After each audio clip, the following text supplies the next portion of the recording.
ब्रेकनंतर बुलेटिनमध्ये आपलं स्वागत। महत्त्वाची घडामोड आहे। प्रधानमंत्री किसान सन्मान योजनेचा हप्ता आज जाहीर होणार आहे। या योजनेअंतर्गत 9.5 कोटी रुपये शेतकऱ्यांच्या खात्यात जमा होणार आहेत। याचा देशभरातील जवळपास 9.25 कोटी शेतकऱ्यांना फायदा होणार आहे। नमस्कार, अत्यंत महत्त्वाची व एक दिलासादायक बातमी आपल्या समोर आली आहे। म्हणजे काय, अखेर नमो शेतकरी सन्मान निधी योजनेअंतर्गतचा 8वा हप्ता पीएम किसानचा 22 हप्ता जमा झालेला आहे। दोन्ही हप्ते एकत्र असून 6,000 रुपये 5 तासात देशातील 9,70,00,000 शेतकऱ्यांच्या खात्यात आज मोठा निधी जमा होत आहे। केंद्र सरकारच्या 22वा आणि नमो शेतकरी योजनेचा 8वा हप्ता वितरित होत आहे। राज्यातील सुमारे 92 लाख शेतकरी कुटुंबाला खात्यात आज 6,000 रुपये थेट जमा झालेले आहेत। शेतकरी बांधवांनो, आज खरोखरच तुमच्यासाठी मोठी लॉटरी लागली आहे असे म्हणावे लागेल। राज्य आणि केंद्र सरकारचे एकूण 7,200 कोटी निधी आज बँकना उपलब्ध करून दिले आहे। आज दुपारी 12 वाजल्यापासून प्रत्यक्षी 3,000 रुपये खात्यात जमा होण्यास सुरुवात होत आहे। येत्या 5 तासात तुमच्या मोबाईलवर पैसे जमा झाल्याचा मेसेज नक्की पाहायला मिळणार आहेत। मुख्यमंत्री देवेंद्र फडणवीस आणि केंद्रीय कृषी मंत्री शिवराज सिंह चौहान यांनी घोषणा केली आहे की सोशल मीडियावर हप्त्याबाबत अनेक खोट्या बातम्या फिरत होत्या, ज्या शेतकऱ्यांना थांबल्या आहेत। आज सरकारने शंका दूर केल्या असून पात्र शेतकऱ्यांना आज हा लाभ मिळणार आहे। यामुळे शेतकरी वर्गात मोठे आनंदाचे वातावरण पाहायला मिळत आहे।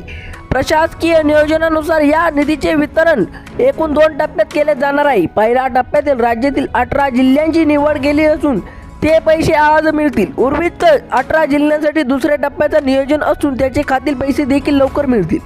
आज आपण पहिल्या टप्प्यात 18 जिल्हा आणि तालुक्याची सविस्तर माहिती पाहत आहोत। नुकसान सोसलेल्या शेतकऱ्यांसाठी हा निधी खूप मोठा आधार आहे ठरणार आहे। लातूर, नांदेड, बीड आणि सोलापूर यासारख्या जिल्ह्यांची परिस्थिती अत्यंत कठीण होती। अशा वेळी नमो शेतकरी योजनेचा 8वा आणि पीएम किसानचा 22 हप्ता मिळणे खूप महत्त्वाचे आहे। शेतकऱ्यांना हे सरकारकडून मिळाले एक मोठे आर्थिक गिफ्ट आहे, परंतु जवळपास 30% या शेतकऱ्यांना हप्त्यासाठी आज अपात्र ठरवण्यात आले। एकाच कुटुंबातील अनेक सदस्य लाभ घेत असल्याचे सरकारने चौकशी उघडली आहे। या नियमानुसार एका रेशन कार्डवर केवळ एकाच व्यक्तीला हा लाभ मिळणार आवश्यक आहे। अशा कुटुंबांना आज 6,000 रुपये मिळतील। काही तांत्रिक अडचणी नक्की येऊ शकतात। नांदेड आणि परभणी जिल्ह्यांसाठी देखील आज निधी मार्ग मोकळा करण्यात आला आहे। नांदेडमधील कंधारा, किनवट आणि मुखेड या तालुक्यातील पात्र शेतकऱ्यांना आज प्राधान्य लाभ मिळाले आहे। परभणीतील गंगाखेड आणि सेलू या भागातील शेतकऱ्यांना आपली केवायसी तपासण्याची कारण आज दुसऱ्यापासून बँकेमध्ये पैसे पाठवण्याची प्रक्रिया वेगाने सुरू आहे।